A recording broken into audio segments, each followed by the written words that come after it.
Hello everyone. ढाणूकर नमस्कार. तुम्हाला ही इमारत माहिती आहे का? If you don't then let me introduce you to this reality.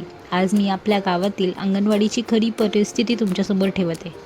इथे 2 ते 4 वर्षांची लहान मुलं शिकण्यासाठी येतात, पण बेसिक सुविधा देखील नाहीत. वॉशरूम नाहीत. मुलांना टॉयलेटला जायचं असेल तर शेजाऱ्यांच्या घरी जावं लागतं. आपण समभाव मुलांचं समजू शकतो, पण इथल्या काम करणाऱ्या शिक्षिका आणि स्टाफचं काय? त्यांच्यासाठी कोणती सुविधा नाही. इथे वीज नाही, पंखे नाही. उन्हाळ्यात खोली इतकी तापते, आता आत बसणं कठीण होतं. झाडं नाहीत, नैसर्गिक वारा नाही. काही पालक त्यामुळे आपल्या मुलांना पाठवत देखील नाही. पण हे चुकीचं थोडी नाही. शिक्षकांचं तर काय, रोज यावंच लागतं. Isn't this inhuman? सगळ्यात आश्चर्य म्हणजे निवडणूक आल्या की काही दिवस वीज येते आणि नंतर पुन्हा सगळी परिस्थिती पूर्वीसारखीच. डहाणूसारख्या डेव्हलपिंग भागात आजही अशी परिस्थिती आहे हे खरंच लाजिरवाणी आहे.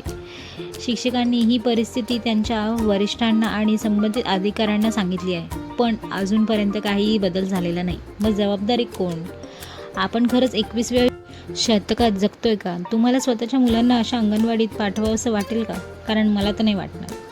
ही मुलं आपल्या देशाचं भविष्य आहेत. त्यांना किमान सुरक्षित स्वच्छ वातावरण मिळावं हा त्यांचा हक्क आहे.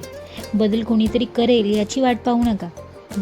बदलायची सुरुवात आपणच करूया. जर तुम्हालाही वाटत असेल की आपल्या गावातील मुलांना चांगल्या सुविधा मिळायला हव्यात, तर हा व्हिडिओ जास्तीत जास्त शेअर करा आणि आपला आवाज योग्य ठिकाणी पोहोचवूया.